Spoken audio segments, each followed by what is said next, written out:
Na sa aking alyansa, pangalawa po sa Sige Sugod, sa lahat ng mahal ko sa buhay, at syempre makalimutan ko ba ang lahat ng Olivarians na nandito ngayon.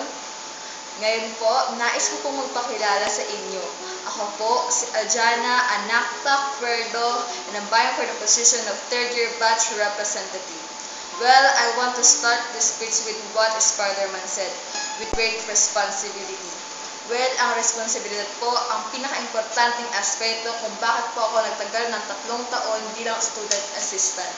Nais ko lang po ipaalam sa inyo na hindi biro ang trabahong ito sapagkat kailangang balansehin ang pag-aaral sa trabaho.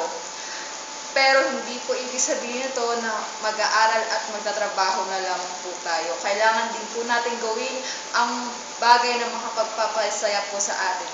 Tulad na lamang po ng pagkanalo ko po sa iba't ibang pageants and cosplay events.